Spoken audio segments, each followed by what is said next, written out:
ओम शिवा हरि। परम पूज बाबा जी की जय हो। लिपि रूप साकार दर्शन की जय हो। विराट रूप दर्शन की जय हो। ओम रूप दर्शन की जय हो। श्री की चेतना अवतार परम पूज देवी माँ की जय हो। देव की नंदन भगवान श्री कृष्ण की जय हो। पूज्य हनुमान जी की जय हो। सभी देवताओं की जय हो। ओम शिवा हरि। श्री कृष्ण भगवान का इस धरा पर 31 मार्च 1972 को जन्म हो चुका है। शब्दों के रूप में जिसे वाणी खंड कहा जाता है। वाणी खंड का पाठन करने से आदमी के सभी व्यक्तियों के दुख दलित कष्ट पीड़ा तरह तरह की बीमारियां सब दूर हो जाते हैं। श्री कृष्ण कथा तत्व पर एक दृष्टि। भगवान श्री कृष्ण कहते हैं, मैं निश्चित ही काल हूँ और लोगों का क्षय करने के लिए ही बढ़ रहा हूँ। अर्जुन कहते हैं, हे अंतः रूपधारी कृष्ण, तुम देवताओं के भी आदि देव, तुम अनादि पुरुष, इस विश्व के एकमात्र श्रेष्ठ लय स्थान धाता और श्रेय तथा परम पद भी हो। तुम्हारे द्वारा ही यह जगत व्याप्त है। श्री कृष्ण भगवान कहते हैं, हे भरत, तू सब क्षेत्रों में मुझे क्षेत्रज्ञ समझ। यद्यपि मैं समाभाव से सभी भूतों में व्याप्त हूँ, फिर भी न कोई मुझे अप्रिय है न प्रिय है। यदि मैं ही संपूर्ण यज्ञों का भोक्ता भी हूँ और स्वामी भी हूँ, परंतु ये अधियज्ञ रूप मुझ परम तत्व को तत्व सहित नहीं जानते हैं। इस कारण से ही वे बार बार जन्म मरण के बंधन में पड़ते हैं। हे अर्जुन, मैं ही संपूर्ण जगत का धाता अर्थात जन्म देने वाला हूँ। अपनी त्रिगुणी माया को स्वीकार करके संपूर्ण भूत समुदाय को, जो उनके अपने स्वभाव के वश से वे परतंत्र हुए से होकर जीते हैं, उन्हें उनके कर्मों के अनुसार रचता रहता हूँ। हे कुंती पुत्र, मैं जल में रस हूँ, सूर्य एवं चंद्रमा में प्रभा हूँ तथा वैदिक मंत्रों में मैं पवित्र ओंकार हूँ। मैं पृथ्वी में अध सौरभ हूँ, मैं ही अग्नि और तेज हूँ, मैं ही सब प्राणियों में उनका जीवन और तपस्वियों में तप हूँ। हे पार्थ, सब प्राणियों का आदि बीज मुझे जान। बुद्धिमानों में बुद्धि, तेजस्वियों का तेज भी मैं ही हूँ। हे अर्जुन, मैं ही सूर्य रूप से जगत में तपता हूँ, वर्षा का आकर्षण करता हूँ, फिर उसे बरसाता हूँ। मैं मूर्तिमान अमृत और मृत रूप हूँ तथा मैं ही सत तथा असत हूँ। वेदों में भगवान का स्वरूप, वह प्रभु सबका अंतर्जामी ही सबको बढ़ाता व उनको पालता पोसता है। वही सर्व विघ्नों का हरता है, अतः वही पूज्य और वंदनीय है। परमात्मा की शक्तियाँ अनंत और नित्य हैं। यदि प्राकृतिक और जीवात्मा की शक्तियाँ अनादि अनंत होने से नित्य हैं, तथापि वे अल्प आश्रित होने से अल्प और परिश्रमी नित्य हैं। कूटस्थ नित्य नहीं। तात्पर्य यह है कि जीवन और प्रकृति के भाव उत्पत्ति विनाशशील है और ईश्वर सदा एक है। परमात्मा ही अपने ज्ञान दीप से उपासकों के हर मंदिर को प्रकाशित करता है। वही परमात्मा अंतत प्रकार के अभ्युदयों का दाता है, अर्थात ब्रह्मचार्य आदि सबको उसी की सत्ता से उपलब्ध होते हैं। वही परमात्मा मनुष्य की पूर्ण तृप्ति के लिए पर्याप्त होता है। अन्य शब्द स्पर्श आदि विषय जिसको कदाचित भी तृप्ति नहीं कर सकते। जो भगवान को अपना सखा समझकर सब वस्तु उसे ही समर्पित कर देता है, वही सब कलेशों से मुक्ति पाता है। परमात्मा उसकी रक्षा करता है जो शुभ कार्य करता है और जो उस परमात्मा में मन लगाता है। ईश्वर कुछ भी करने में सामर्थ है, यह स्पष्ट कहा गया है कि उसका बाधक या निवारक कोई पदार्थ नहीं है। यज्ञ अग्नि उस ज्योति स्वरूप परमात्मा का ही प्रतीक है। इसे यथार्थ प्रदीपित किया जाता है। इसे प्रदीपित कर मनुष्य को परमेश्वर का ध्यान करना चाहिए। यह हमारे अज्ञात अंधकार को दूर करता है। परमात्मा की अनंत सामर्थ्य से यह ब्रह्मांड स्थूल अवस्था को प्राप्त होता है और उसी से प्रलय अवस्था को भी प्राप्त हो जाता है। परमात्मा ने ही पृथ्वी आदि लोकों, वायु इत्यादि सूक्ष्म तत्वों एवं चंद्रमा इत्यादि आश्रय पाने वाले ग्रहों तथा दूसरों को आश्रय प्रदान करने वाली दिशाओं का सृजन कर उन्हें धारण किया हुआ है। सूर्य, अंतरिक्ष, विशाल धरती आदि सभी परमात्मा के नियंत्रण में है। विद्युत, वायु, जल तथा सर्व उत्पादक सूर्य, ये सभी उसी के शासन में धोतक हैं। भगवान परम पावन हैं, वह अशुद्ध नहीं चाहता, अतः यदि उसकी सेवा में रहना हो तो वैसा ही बनना चाहिए। जल की वर्षा करने वाला भी वही है। सृष्टि के आरंभ में कहाँ से यह मेघ आए, इसकी उत्पत्ति कैसे हुई, यदि मेघ न होते तो जीवन भी तो नहीं होते इत्यादि भावना सदैव करनी अपेक्षित है। परमात्मा की ऐसी अद्भुत सत्ता है कि वह निरखवान होकर भी संपूर्ण सावान पदार्थों का अधिष्ठान है।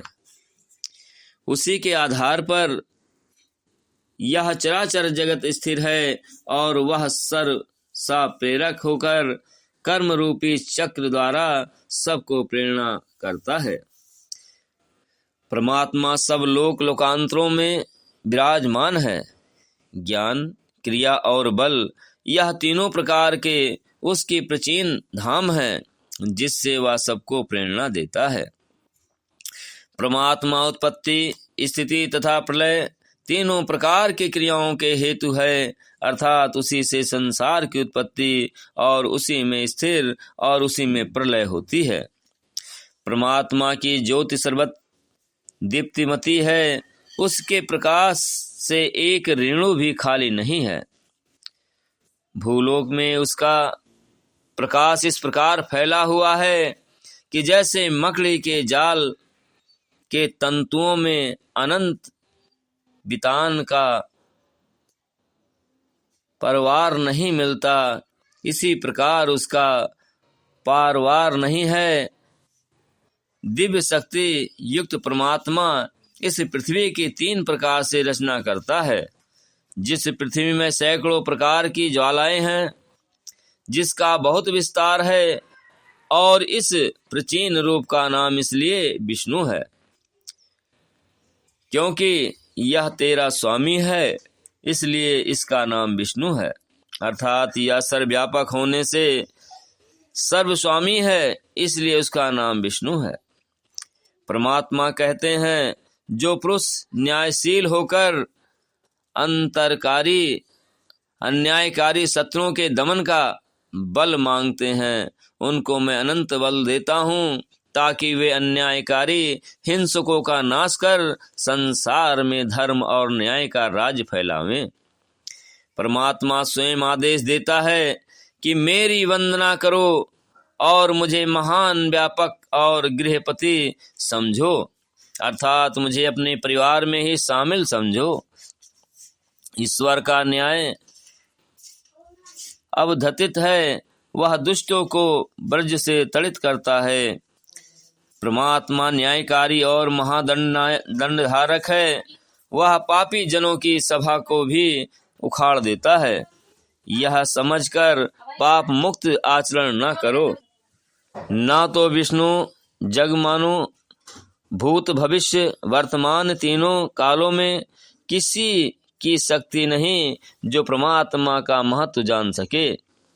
इसी कारण इसका नाम अनंत है, जिसको सत्य ज्ञानवंता ब्रह्म इस वाक्य में भी भली भांति वर्णन किया गया है, उसी ब्रह्म को यह विष्णु नाम से वर्णन किया गया है। हे व्यापक परमेश्वर, तुम्हारी महत्व की सीमा को वर्तमान काल में भूतकाल में भी ऐसा कोई नहीं हुआ जो आपके अंत को प्राप्त हो सका हो, अर्थात जान सका हो। आपने भूलोक को स्थिर रखा है। आपकी महिमा दर्शनीय है, सबसे बड़ी है, और पृथ्वी लोक की प्रचय आदि दिशाओं को आप धारण किए हुए हैं। परमात्मा का अभिवर्ग और तिरोभाव वास्तव में नहीं होता, क्योंकि वह कूटस्थ नित्य अर्थात एक सा सदा अविनाशी है। उसका अभिभार्य तिरोभाव उसके कीर्तन प्रयुक्त कहा जा सकता है, अर्थात जहाँ उसका कीर्तन होता है उसका नाम अभिभार्य है, जहाँ उसका आकीर्तन है वह तिरोभार्य है। अर्थात ज्ञानियों के हृदय में अभिभाव है और अज्ञानियों के हृदय में तिरुभाव है। काल सा पदार्थों की आयु की क्षय करके आप स्वयं अविनाशी बना रहा है, परंतु काल का अविनाशीशील भी सापेक्ष है, अर्थात अनित्य पदार्थों की अपेक्षा काल को नित्य कहा जाता है। परंतु परमात्मा की अपेक्षा से काल भी अनित्य है, इसलिए परमात्मा सर्वोपरि है, कूटस्थ है। उसी की उपासना मनुष्य को शुद्ध हृदय से करनी चाहिए। सत्य ज्ञान और अंतर्यामी गुणों वाला ब्रह्म है। पूजा एक प्रकार का कर्म है, उसी को कर्तव्य कहते हैं। तात्पर्य यह निकला कि परमात्मा ने इस मंत्र में उपदेश किया है कि तुम लोग उक्त गुण संपन्न परमात्मा का पूजन करो, अर्थात संध्या वंदना आदि कर्मों से उसे वंदनीय समझो। भगवान के अवतार का अर्थ व्यक्त का व्यक्त रूप में प्रभु भव होना ही अवतार है।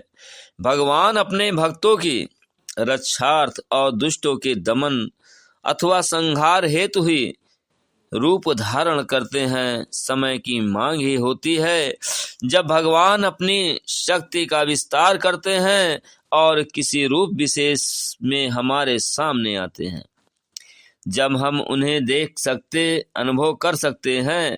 यद्यपि कोई भी समय उनके अस्तित्व से खाली नहीं है, फिर भी कहा जाता है कि भगवान जब समय की आवश्यकता होती है तभी धरती पर अवतार लेते हैं। जैसे सूर्य कभी मिटता नहीं, उसका कभी क्षय या अंत नहीं होता, पर रात्रि का समय फिर भी एक ऐसा समय होता है जब सूर्य हर स्थान पर दिखाई नहीं देता, और जब जहाँ जिस स्थान पर वह दृष्टि से ओझल हो जाता है वह अंधकार हो जाता है।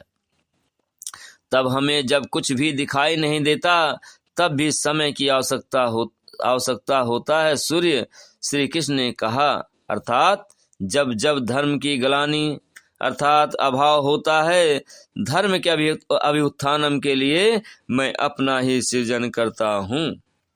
इसी तरह से धर्म का अभाव होने की बात आई है, और धर्म का अभाव तभी होगा जब धर्म का संचय किन्हीं मूल्यों में नहीं जाना जाता। समय में अधर्म की स्थितियों द्वारा जाना जाता है कि धर्म का अभाव है, धर्म निकला जा रहा है। यह व्यक्ति जब धर्म विरुद्ध कर्म कर रहे होते हैं तब उसका स्पष्ट अर्थ यह भी है कि वे धर्म के विषय में जानते ही नहीं। तभी तो धर्म के नाम से कुछ ना कुछ मनुष्य करता तो रहता है, पर यह अज्ञानता पूर्ण होने से अर्थात बन जाता है। ये कर्म ही होते हैं, और जब कर्म धर्म विरुद्ध होते हैं तब उनके करने वाले अपराधी या अधर्मी ही कहे जा सकते हैं। इसी के लिए श्री कृष्ण ने कहा है, दुष्टों के विनाश के लिए, साधुओं की रक्षा के लिए, धर्म के संस्थापना के लिए युग युग में मैं अवतरित होता हूँ। मैं आजन्मा और अविनाशी स्वरूपा होते हुए भी, समस्त प्राणियों का ईश्वर होने पर भी अपनी प्राकृतिक के अधीन करके अपनी योग माया से प्रकट होता हूँ। कहा जा सकता है कि जो भगवान सर्वत्र व्याप्त है वह किसी एक देश में किसी एक रूप में कैसे प्रकट हो सकता है। इसे इस प्रकार समझा जा सकता है कि जैसे अग्नि निराकार रूप से सर्वत्र व्याप्त है, इसलिए उसे जब पत्थर से पत्थर को रगड़ा जाता है तब या दिया सलाई आदि से चाहे जहां भी प्रकट किया जा सकता है। जिस काल में अग्नि एक स्थान पर प्रकट होती है, जो अन्यत्र सभी जगह उसका अभाव भी नहीं हो जाता, जहां जहां वह प्रकट होती है वहां उसकी शक्ति उतनी ही रहती है। इसी तरह से भगवान भी निराकार रूप से सर्वत्र व्याप्त होते हुए भी हर स्थान पर उपस्थित होते हैं। भगवान का अवतार किन्हीं कार्यों के परिणाम स्वरूप में ही स्वरूप भी नहीं होता।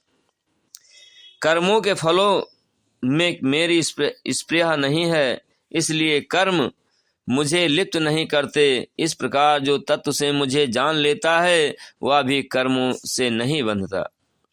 भगवान का अवतार विग्रह भी हम लोगों की भांति पंचभूतों से बना हुआ है।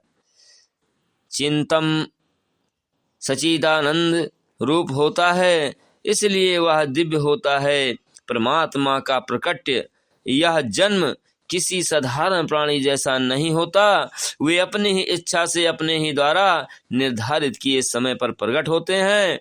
जब भी भगवान मनुष्य रूप में अवतरित होते हैं तो अपने माता पिता के रूपों का चयन भी वे स्वयं करते हैं। यद्यपि यह पता ही है कि जो भी उनको जिस भाव से जिस रूप में प्राप्त करना चाहता रहा वे उसे उसी रूप में प्राप्त हो जाते हैं। यदि वह परमात्मा दिखाई नहीं देता तो इसका यह अर्थ नहीं कि वह है नहीं। वह परमात्मा जब किसी साकार रूप में अवतरित होता है तब वही रूप परमात्मा का होता है। जैसे बिजली के न दिखाई देते हुए भी स्विच ऑन करने पर सारा स्थान प्रकाशित हो जाता है, टीवी या रेडियो को ऑन करने पर उसमें चित्र व ध्वनि सभी दिखाई व सुनाई देने लगते हैं। तो क्या कहा जा सकता है कि वह वस्तु वहाँ है या नहीं है। मिट्टी में बीज गिर जाने से नन्हे नन्हे पौधे निकलने लगते हैं। उन पौधों में छुपा हुआ वृक्ष में लगने वाले फल और फूल दिखाई तो नहीं देते, मगर समय पर वह नन्हा सा पौधा बड़ा सा वृक्ष बन जाता है जिसमें फूल और फल भी मिल जाते हैं। उसे नन्हे से बीज में कुछ भी दिखाई नहीं देता, पर सब कुछ उसमें होता है। इसी तरह वह परमात्मा किसी भी रूप में न दिखाई देते हुए भी सर्वत्र उपस्थित रहता है। पृथ्वी की शक्ति से ठहरी हुई भी घूमती रहती है। परमात्मा की पहचान पाने के लिए मन की एकाग्र निष्ठा और ज्ञान की आवश्यकता होती है, जिसके द्वारा पता चलता है परमात्मा के अस्तित्व का, उसकी सर्वव्यापकता का। और यह अनुभव होता है कि ये सूर्य पृथ्वी और किसकी इच्छा और शक्ति से ठहरे हैं और ये अपने अपने स्थान से विचलित क्यों नहीं हो जाते। परमात्मा सब लोकांतर में विराजमान है। ज्ञान विद्या और बल ये तीनों प्रकार के उनके धाम हैं जिनसे वह सबको प्रेरणा देता है। परमात्मा उत्पत्ति स्थिति तथा प्रलय तीनों प्रकार की क्रियाओं का हेतु है, अर्थात उसी से संसार की उत्पत्ति स्थिति तथा प्रलय होती है। तीनों प्रकार की क्रियाओं का हेतु वही है, अर्थात उसी से संसार की उत्पत्ति और उसी में स्थिर और उसी में प्रलय होती है। गतिशील सूर्य में जो आकर्षण तथा विकर्षण ये दो प्रकार की शक्तियां हैं, उनके धाता वह निर्माता केवल ईश्वर ही हैं। और वे सूर्य के समान कोटानुकोटि ब्रह्मांडों के स्वरूप से ओतप्रोत हैं। इसलिए परमात्मा को सत्कृतः सैकड़ों क्रियाओं वाला कहा गया है। सूर्य को गंधर्व भी कहा गया है, क्योंकि पृथ्वी आदि उसी की आकर्षण शक्ति से ठहरे हैं। तेज का सृजन वायु है, तेज से ही अग्नि उत्पन्न हुई है। सूर्य चंद्रमा आदि का प्रकाश परमात्मा के कारण से ही है। परमात्मा के इन सारे रूपों का वर्णन यदि वेदों में ज्ञान रूप में उसका परिचय देता है, तो गीता में श्री कृष्ण अपने विराट रूप का दर्शन देते हुए कहते हैं, हे अर्जुन, सब प्राणियों की उत्पत्ति का कारण बीज मैं हूँ। परमात्मा परम तत्व का अवतरित साकार रूप ही सब। जब हर साधारण मनुष्य अलग प्रकार का होता है, तब उसकी शक्ति और सामर्थ्य भी दिव्य और अलौकिक ही होती है, और वह भौतिक देह से भौतिक सुख ऐश्वर्य आदि भोगों के लिए जन्म भी नहीं लेता। वह असाधारण रूप से शक्तिशाली दैवी आयुधों से पूर्ण होता है, और जब वह अपनी शक्ति का प्रयोग धर्म और सत्य की रक्षा के लिए दुष्टों के संहार में करता है, तब पहचाना जाता है कि वह अवतार है। ऐसी स्थितियों में जब स्थितियां भक्तों के जीवन पर भारी विपत्ति की थी, भगवान ने तत्काल प्रकट होकर भी उनकी रक्षा की। वह दुष्टों का संहार किया। इसी प्रकार से उसके तत्काल प्रकट होने वाले रूप भी अवतार कहलाए। यदि द्रौपदी की रक्षा का प्रश्न आया, तो वे अनेकों साड़ियों का रूप धारण करके उनकी रक्षा करते हुए वस्त्रा अवतार बन गए। प्रहलाद की रक्षा करने के लिए खंभे से प्रकट होकर हिरण्यकश्यप का वध करके उन्होंने जब प्रहलाद की रक्षा की, तब समय और स्थिति की आवश्यकता अनुसार वे नरसिंह रूप धारण करके आए। पृथ्वी को हिरण्याक्ष के हाथों से मुक्त कराने के लिए वे शुकर रूप में तत्काल ही प्रकट हुए, और प्रकट होकर उन्होंने हिरण्यकश्यप का वध करके पृथ्वी को मुक्त कराया।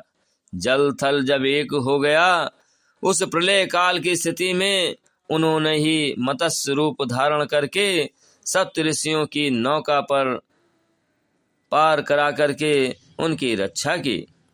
वेदों में कहा गया है कि भगवान अपनी शक्ति का अनेकों रूपों में विस्तार करते हैं।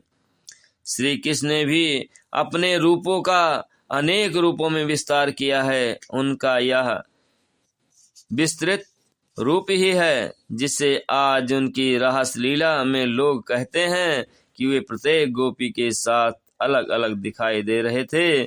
उनकी शक्ति का यह विस्तृत रूप ही था कि वह सुदामा द्वारका पहुंचे थे तो वे चकित रह गए थे, यह देखकर कि यह तो प्रत्येक महल में प्रत्येक रानी के साथ वे दिखाई दे रहे थे।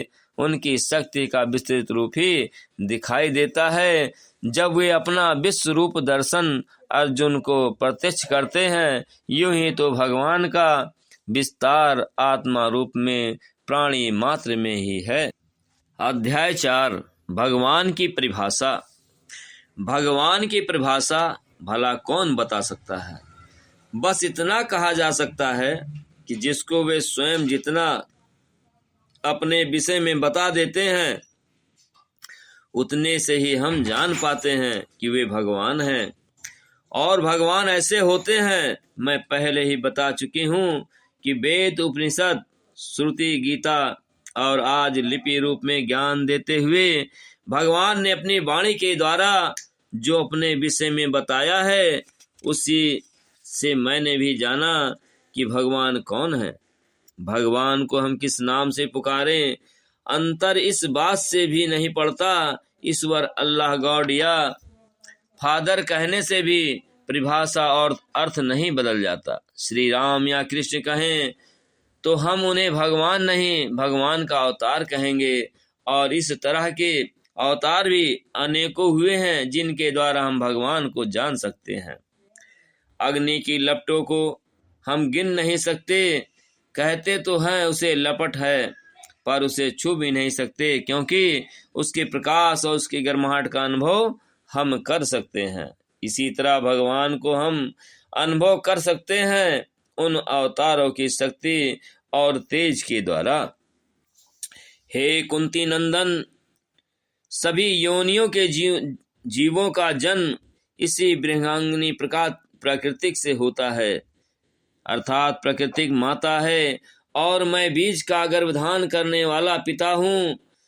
जलचर, वृक्ष, पक्षी, पशु, कीट पतंग और मनुष्य योनियों सहित 84 लाख योनियां हैं। ऐसे लाखों जन्मों में कभी ही कोई वास्तव में ज्ञानी होता है। भगवान जब स्वयं अपना ज्ञान देते हैं तब वे कठिन नहीं, बड़े सरल और हम में से ही एक प्रतीत होते हैं, पर मनुष्य अपनी बुद्धि की जटिलता से उन्हें जटिल बना देता है, तब वे कठिन लगने लगते हैं। सुखदेव जी ने राजा परीक्षित को श्रीमद्भागवत की कथा सुनाते हुए कहा था, हे राजन, भरत के वंश प्रत्येक नश्वर प्राणी का यह कर्तव्य है कि वह भगवान के विषय में जिज्ञासा करे, श्रवण करे, भगवान के स्वरूप को जानते हुए उसका ध्यान करे। यदि मन में इस संसार से मुक्ति होने की कामना है तो परम तत्व भगवान के विषय में अवश्य ही बुद्धि और विवेक के द्वारा उन्हें जानने का प्रयत्न करना चाहिए। सबको उनका साक्षात्कार न हो पाते हुए भी वे सबसे अलग नहीं हैं। प्रत्येक जीवन के साथ उनका विच्छिन्न संबंध है। भगवान श्री कृष्ण गीता में कहते हैं कि यह दर्शन अत्यंत शाश्वत और अविनाशी है, इसका कभी नाश नहीं होता। भगवान की पहचान मन और बुद्धि के द्वारा नहीं, आत्मा के द्वारा होती है। जब तक हमारा मन भौतिक दृष्टिकोण का आधार लेकर भगवान की पहचान करने का प्रयत्न करेगा तो उसे नहीं पहचान पाएगा, क्योंकि तब वे बड़े साधारण हमारे जैसे ही लगेंगे। तब उनसे हमारी पहचान जो भक्त की भावना से होनी चाहिए वह नहीं हो पाएगी। भगवान के स्वरूपों का ही परिचय मिलता है जब हम बात पंच तत्वों की करते हैं। ये पंच तत्व हैं पृथ्वी, जल, वायु, अग्नि और आकाश। इसके द्वारा परमात्मा की असीमता और अनंत का दर्शन होता है। ये भी परमात्मा के समान ही अव्यय हैं। जब इन्हें हम छोटी सी खिड़की से देखते हैं तो उनका रूप छोटा सा आकाश के टुकड़े जैसा लगता है, पर वह उतना ही छोटा नहीं है। इसी तरह अपने कमरों में किसी सीमित चार दीवारी के बीच धरती के टुकड़ों को जब देखते हैं तो वह बड़ा छोटा सा टुकड़ा दिखाई देता है, मगर वह वैसा ही छोटा सा टुकड़ा नहीं है। चंद्रमा या सूर्य जल के प्रतिबिंब में जैसे दिखाई देते हैं वे वैसे ही छोटे नहीं होते। उन्हें पकड़ा जाए तो उन्हें पकड़ा भी नहीं जा सकता। उस स्थान पर पानी न होने से उसका प्रतिबिंब न होने पर भी वे नष्ट या अलग नहीं हो जाते। परमात्मा भी प्रत्येक प्राणी में, प्रत्येक कण में समाई हुई जीवनी शक्ति या अचेतन शक्ति के रूप में होकर भी संसार के प्राणियों या वस्तुओं के नष्ट होने से नष्ट हो नहीं जाता। इसी तरह से जो लोग भ्रम में रहते हैं कि भगवान मंदिर में रहते हैं, अतः वहां तो वे नहा धोकर पवित्र मन और वाणी बनाने की चेष्टा करते हुए जाकर यह अनुभव करते हैं कि परमात्मा वही है या केवल वहीं पर है, तो वे तो परमात्मा से अनपहचाने ही रह जाते हैं। इसलिए वे तो शेष स्थानों को अपना मानकर अपने ही प्रकार से अपने मन, विचार, प्राणी, वाणी, कर्म और शारीरिक अवयवों का मनमाना प्रयोग करते हैं, और इस तरह से उनका किया मनमाना प्रयोग ऐसा होता है कि जो पाप और अपराध बन जाता है। जो पृथ्वी में रहता हुआ पृथ्वी के अंदर है, जिसको पृथ्वी नहीं जानती, जिसका पृथ्वी शरीर है, यह तेरा आत्मा अंतर्जामी और अमर है। ओम शिवाहरि। परम पूज बाबा जी, परम पूज देवी माँ के श्री चरणों में सत सत कोट प्रणाम। परम पूज बाबा जी की जय हो। लिपि रूप साकार दर्शन, विराट रूप दर्शन, ओम रूप दर्शन, श्री किस चेतना अवतार परम पूज देवी माँ, देव की नंदन भगवान श्री किस, पूज्य हनुमान जी, सभी देवताओं की जय हो। वह परमात्मा जो जन्मदाता, पालन करता और संहार करता है, उसके उन्हीं गुणों का दर्शन है यह पृथ्वी। तब यह पृथ्वी कब से है कोई नहीं जानता, अर्थात परमात्मा की ही भांति या सनातन चिरंतन सत्य जैसे दृढ़ अपनी सीमा गुण और शक्ति में असीम अनंत और सर्वव्यापक है। यह पृथ्वी गौ की भांति ही सभी का भरण पोषण करने वाली है। अब शाम को इसी एपिसोड में दूसरा भाग में आपको सुनाने का प्रयत्न करता हूँ। तब तक के लिए ओम शिवाय हरि।